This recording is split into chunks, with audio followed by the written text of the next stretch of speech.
Trading at Schwab is now powered by Ameritrade, unlocking the power of Thinkorswim, the award-winning trading platforms loaded with features that let you dive deeper into the market. Visualize your trades in a new light on Thinkorswim desktop with robust charting and analysis tools, all while you uncover new opportunities with up-to-the-minute market news and insights. Thinkorswim is available on desktop, web, and mobile to meet you where you are. It's built by the trading obsessed to help you trade brilliantly.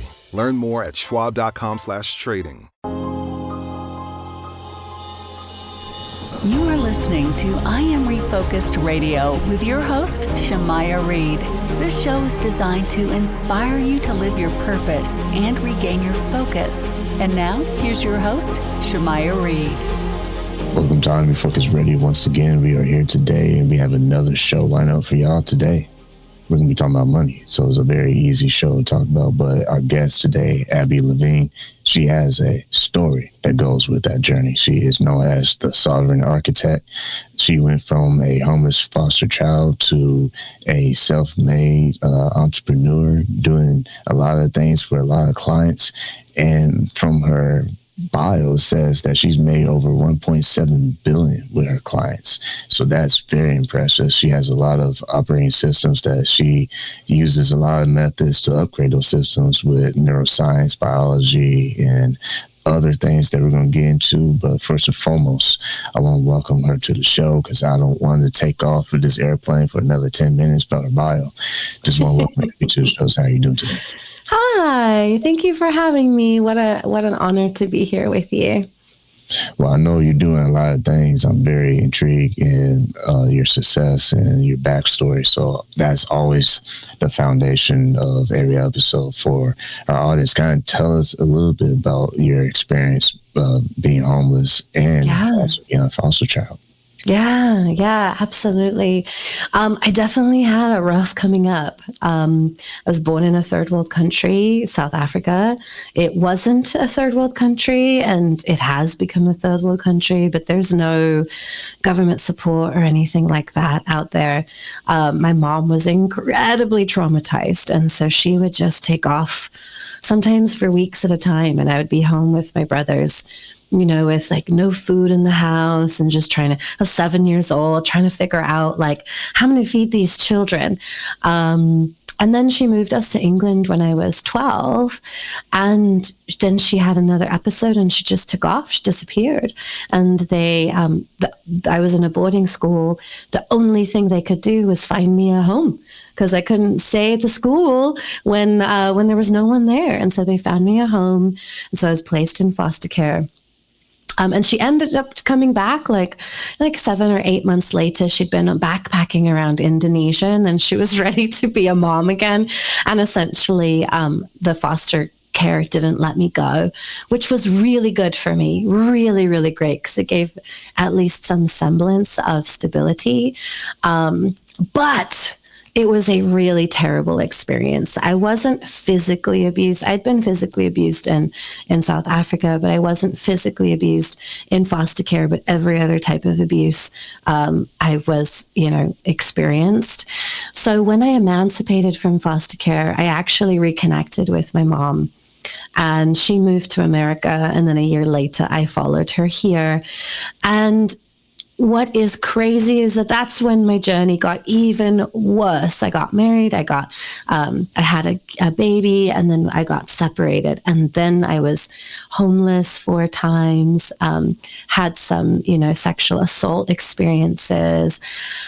And it was dark. It was really dark. If it wasn't for my kiddo, I would not be here anymore for sure. And then I was about to turn 30 and I found myself, I just caught myself and I realized that I was still blaming my mom and all of my abusers for my choices as an adult. I was homeless for the 4th time as a single mom. And I was like, I found myself in my head going, it's my mom's fault. And I was like, wait, I'm about to turn 30 years old and I haven't lived with her for 10 years now. And I'm still blaming her for my choices. And I was like, whoa, something needs to shift. And so I started a healing journey. I became a hypnotherapist. I started using hypnotherapy to help me heal my trauma, and it was just incredible. Things that I had experienced, thoughts, beliefs about myself, I'd experienced my entire life, just gone. And I had thought that I would always have to live with them and work around them and, things like that. I built my practice pretty quickly. Within 5 years, I'd been voted best hypnotherapist in Los Angeles 5 years in a row, which was an incredible honor. But I was still finding myself stuck with my income. There were times where, obviously, when I was homeless, I had no money. And there were times where I lived on $25 a week for food for me and my kiddo. And at this point in my business, I was making like $6,000, which is a considerably more amount of money. But in California, you still have to have a roommate. Like, you still can't afford the lifestyle. You have to have a roommate. You have to still scrimp and save. You're still living paycheck to paycheck. And it was unbelievable to me that I had received so many accolades in business. And I'd received so many awards, so many plaques. I got so many certificates from the mayor and, our senator. And I was still struggling with my money, and it just didn't make logical sense. I was booked 2 months out, and so I started working on my money mindset, and I started clearing up some beliefs around money. And then when that started happening is when everything started to shift. So I doubled my income and doubled my income and doubled my income and doubled my income. And then I decided to launch a group that I decided to focus specifically on money mindset. And I didn't know if I could, but at this point I was really intuitively connected, and my intuitive guidance was telling me, we'll tell you what to do. You just have to do it. And I was like, all right, okay. I felt a bit like a fraud because that was the program that was called Millionaire Mindset Mastery. It was my first mindset program. I hadn't hit 7 figures yet in business. I had barely hit 6 figures for the first time. And so I launched it. Within 5 months of launching my program, my clients had made $45 million.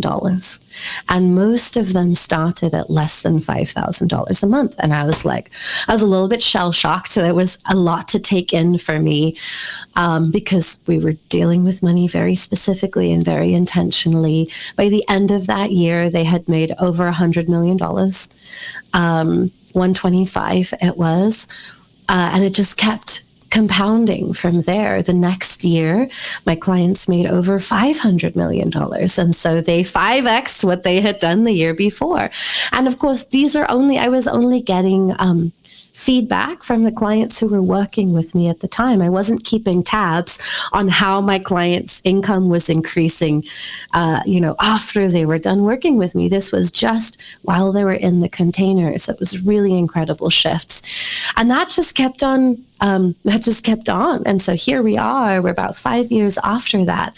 And my clients have now made over 1.7 billion. I've stopped tracking because it would take an enormous amount of effort to go back and just touch base with each of them. But it was really incredible. And then during that process, my income doubled and just kept increasing. And now I've made over $3.2 million in my business as well, which is, just something I'm super grateful for. So that is kind of the arc that got me here. Once again, listen to Refocused Radio, watching us online today and talking to our guest, Abby Levine, known as the Sovereign Architect. When you think about trauma and mental health space, I only imagine the before you versus the current you. You had some battles, and we all have battles, but I'm just saying, I can only imagine your storyline. You had some battles to conquer. What did that look like for you? Because from the outside looking in, I was like, you just almost turned a light switch on and things just kind of worked out. But mentally, what did that look like? That process look like for you? Wow. As you were growing yourself? Yeah, that's such a beautiful question. So I think one of the biggest challenges for me was doubt. And I think that many people could probably relate to that, right? It was doubt in my ability to fulfill the promises I was making, doubt in my ability to do it again, right? Every time it happened, it felt like a fluke. And so then I was like, well, can I repeat it? Some of the biggest narratives that I had to work with were, the I am unlovable one went really, really deep. And so it ran through my business, it ran through my money. Why would anyone pay me? I am unlovable, right? How could I build a thriving business? I'm not lovable. Nobody loves me. Nobody will ever love me, right? And so that one went deep, and there was a lot of stickiness. There was a lot of darkness. There were a lot of manipulative behaviors that I had cultivated as a young child to try to get my needs met, that I had to then face as an adult, right? I had to walk myself. I didn't walk it myself, but I had to go through a healing codependency journey because I didn't receive love as a child. Throughout my teenage years, I just learned how to get love. And the way that you get love is through bargaining, transactions, manipulation, coercion, right? If you don't know how to just be loved or just be in a loving relationship, and I'm not just talking romantically, I'm talking about all across the board, right? I didn't know how to connect and be in intimate spaces with people without some kind of transactional experience. So without, I'll give you this, I'll do this for you, and you just have to love me. And it's very easy, and I'm very nice, and I'm very kind, and I'm very lovable, right? And so this was some dark stuff that went really, really deep. And that was, for anybody who's walked into the forest and faced some of our darkest patterns, our darkest behaviors, there's not just one dark night of the soul. There's a series of dark nights of the soul that you walk through. I'm grateful to have started with hypnosis, NLP, and things like that, because it allows the process to be a little bit more seamless, a few less battles, right? Because when a belief comes up and you can spot it, now you can clear it. And that was one of the things that just made it a little bit more palatable. I think it's one of the things, right? You don't see people going from homelessness to multi-7-figure businesses because of just how much darkness and trauma there is in order to battle through within the psyche, right? And without the tools, that does feel impossible. It feels like a brick wall that this is where you have to sit at until someone gives you the magic code to get through and creates the door for you. And so that was one. The other one was one of the deepest narratives that I had to unwind was that my only value lays in action, lays in doing for others, lays in what I can do or accomplish or how I can make people feel. And there was I had a moment in my business a few years ago where I had a semi-existential crisis because I realized I built a business based on my distortions. And I was like, well, shit. Do I actually want to do this? Or did I just build a factory line for my insatiable need for validation, because I didn't know how to validate internally. There was just a lot of floating because I didn't have any answers. The answer was, I don't know. I don't know if I've just built an insatiable pit of endless validation looping, or was this actually part of my soul journey, my mission? And luckily, right, once I had unwound some of the distortion pieces with my coach, I was able to see very clearly that what was mission and what was distortion. And despite the fact that they had become deeply entangled, it was still I was still on the right path. And so that was a massive relief. I've burned my business down several times because I built what I thought right? What I thought people wanted from me as opposed to what felt good for me. And so there have been some times where I just, walked away from everything, closed down what I was doing. And I was like, I'm going to build from scratch. It doesn't mean that people didn't come with me. Some of the people who are still doing business with me today are still in my programs, or people who were there at the beginning, which is really fun. But yeah, those were some of the darker nights that, people tend not to talk about. I want to dive into the mission word real quick, because when you think about clarity and hot word fluff, when you're in the thick of things, sometimes it's hard for you to see what's the difference. Sometimes you need a third party, another person to evaluate what you're doing and kind of point out your blind spots, if you will. When you think about mission, and you think about when you started to make these sales and started make increase in your income, did you have any third party or any resources to kind of help you have a truthful moment? Like, okay, here's the reality of how things are looking. But in order for me to get to that next level, I'm going to have to make these changes and adjustments along the way. Yeah. Oh my gosh. Yes. In fact, the way that my mind personally works, I'm an incredibly sovereign being, which means that you can't tell me what to do. Like, nobody can tell me what to do. I can't even tell me what to do. And that creates the challenge of my blind spots are blinder, right? Like, my blind spots are big. I don't see something entirely. And so if without a third party, I wouldn't be here. And that's one of the things that I think I settled into.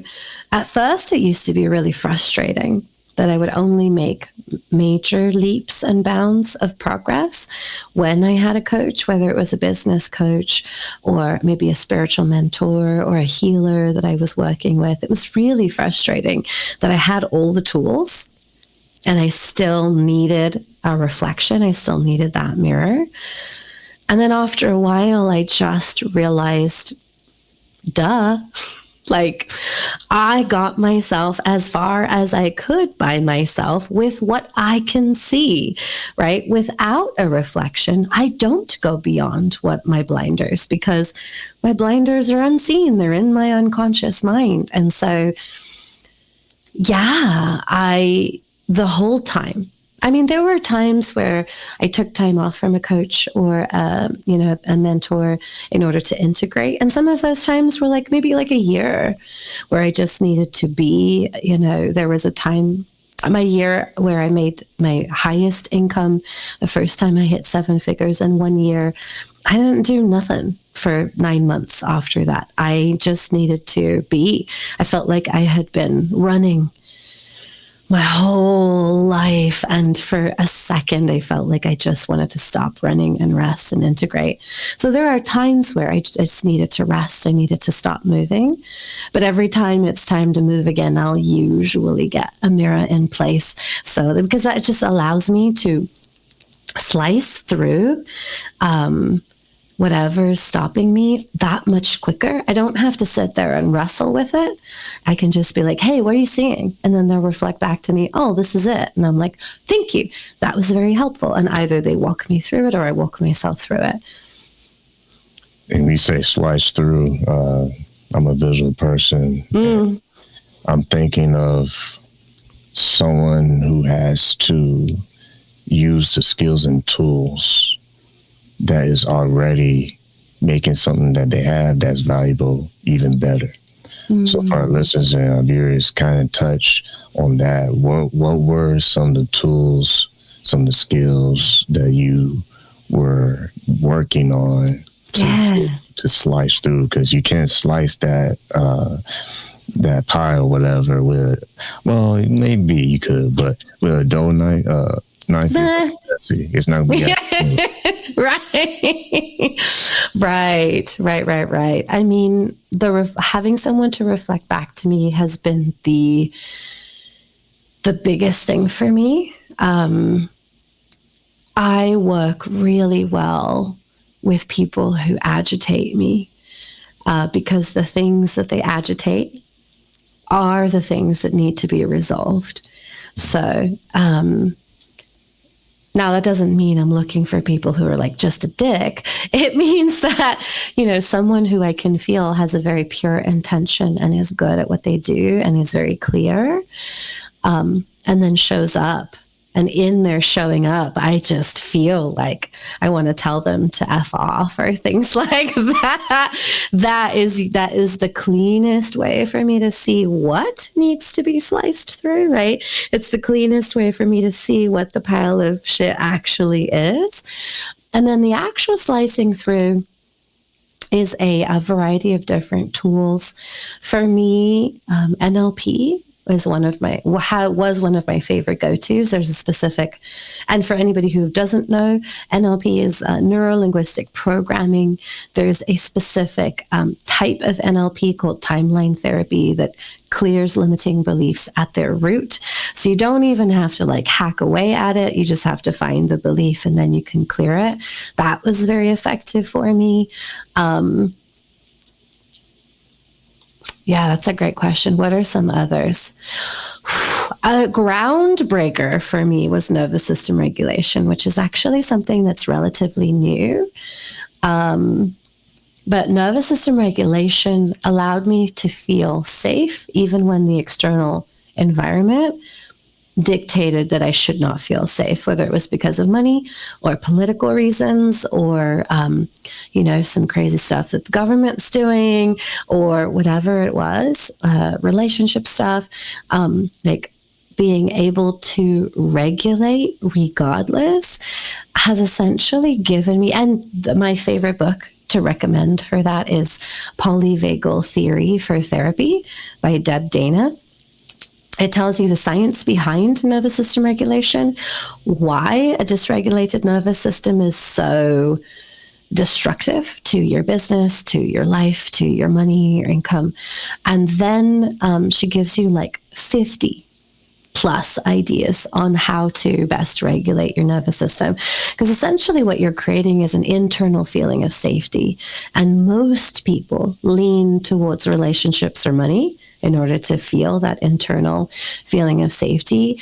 And if you've been in the personal development space for any period of time, you've heard someone say, you can't use external sources to find validation and safety and things like that. That has to come from within. Nervous system regulation is, in my personal opinion, that thing that they're saying safety comes from within. And I personally am super logical and I love science. So it teaches you the science behind how you can feel safe internally. It's fully within your control, which I think is important because there's so many things that we feel out of control with and disempowered with, stuff that happens in the outside world, especially when it comes to money. Feels like we have to wait with our plate out, and whenever the universe deems fit to bring me my money, I'll be here patiently doing the actions. And nervous system regulation turns all of that on its head, where you actually feel super empowered. You feel in control. One of my students said the other day, someone who has lived in chronic dysregulation, fight or flight, anxiety or depression her entire life, she said, I feel unstoppable. And that's essentially what I think nervous system regulation gives you. It's not that you'll never have a challenge ever again. It's that no matter what the world throws at you, you have the certainty that you can handle it. Once again, let's Refocused Radio, watching us online, talking to our guest today, Abby Levine, known as the Sovereign Architect. You can go to her website, I know I saw some links, but I want to give it to you. What's the best link that people can find your resources? Yeah, the best link. If you're on Facebook, find me on Facebook because I share all my great stuff there, and it's just ABI Levine, Levine. If you want to hop on my website, it's the same, abbylevine.com. And with that said, I know we're getting close on time. Yeah. One thing that sticks out in this episode, I always say a lot of times with other people, it's a common thread. All the people we had on the show, from celebrities to multimillionaires to icons, whatever, all these titles. There's always a common thread I always see.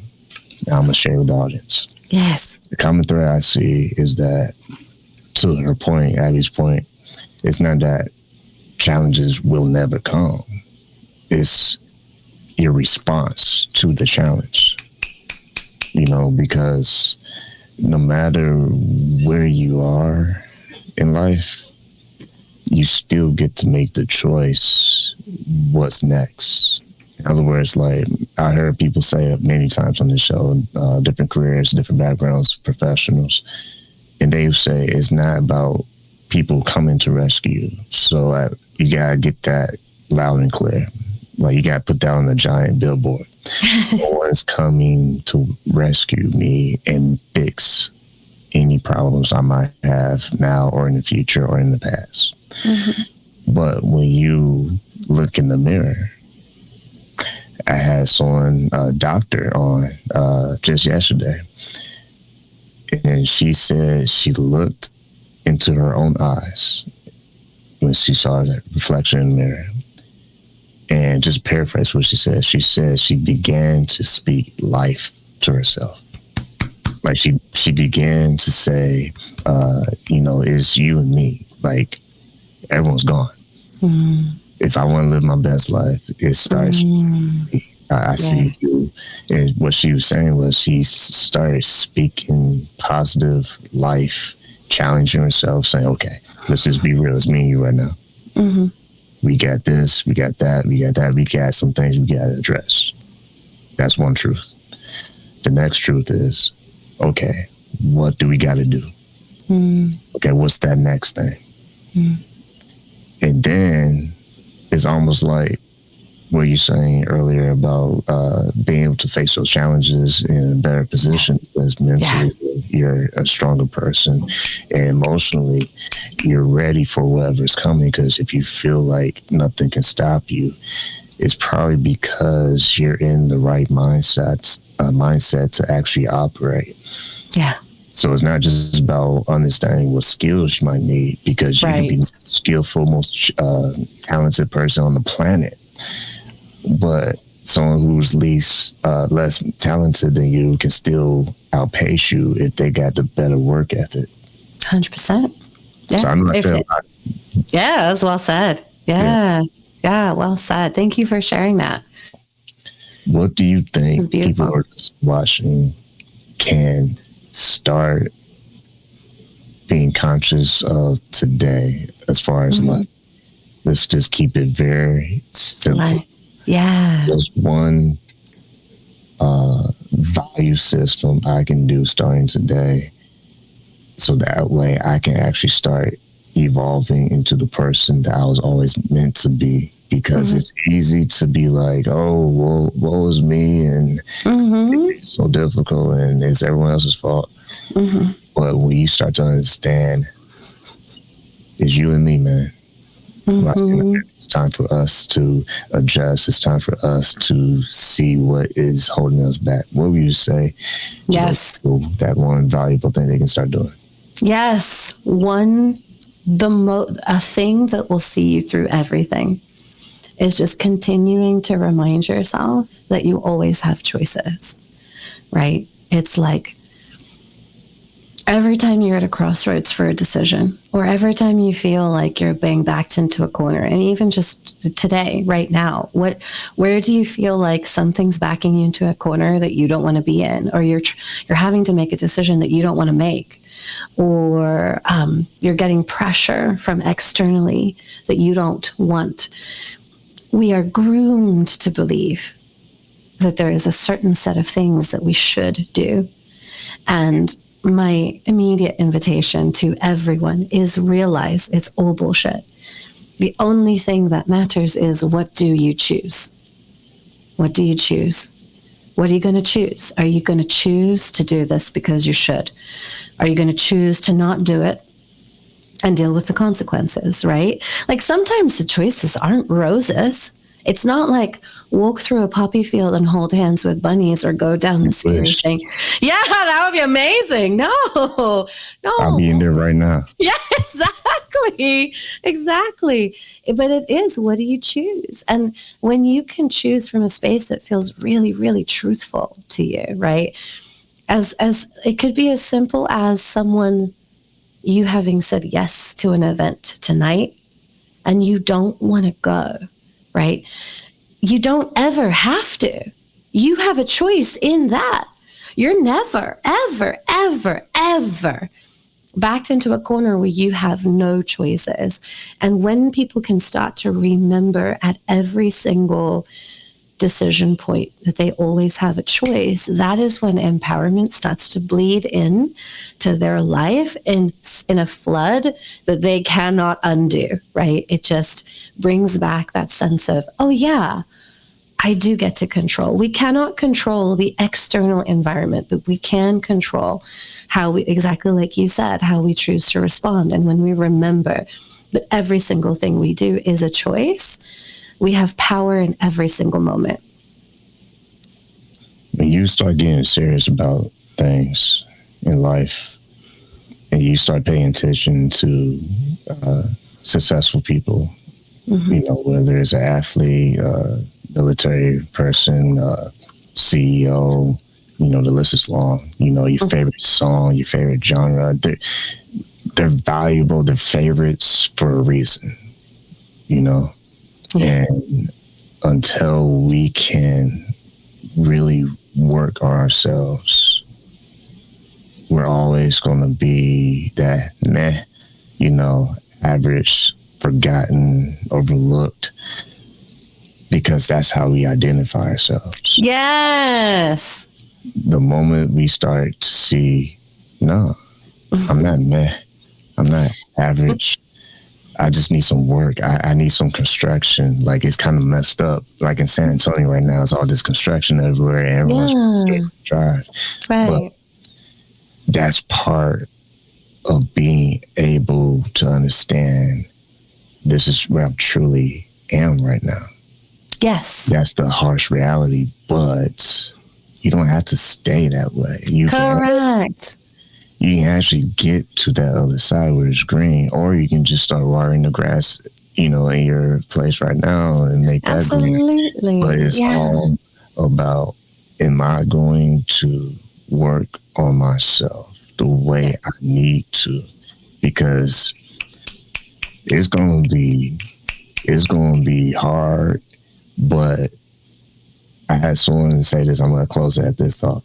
Yeah. I had someone say, pick your heart, because it's going to be hard to be successful, CEO or, you know, entrepreneur, a 9-to-5er. It's going to be hard. All right, let's just get out there. It's going to be hard being athletic or whatever your field is. But it's even harder if you settle. Mm-hmm. So choose your heart. Yeah, exactly. Yes. Beautiful. Well said. So with all that said, how can people work with you if they want some more resources and figure out how your resources and services can help benefit them and what their goals are? Yeah, absolutely. The best thing to do is either just like message me on Facebook, or you can even email me, abby@abbylevine.com. Super easy. Tell me what you got going on, and I'll direct you to the best resource. I have a ton of free resources if you have no pennies to spare. I have really affordable resources for if you're like in the middle. And then if you are, you know, if you have already made some money, but you're finding yourself really freaking stuck, I also do have one-on-one services available. Well, with that said, I want to say to our guest today, Abby Levine, thank you for your time. Thank you.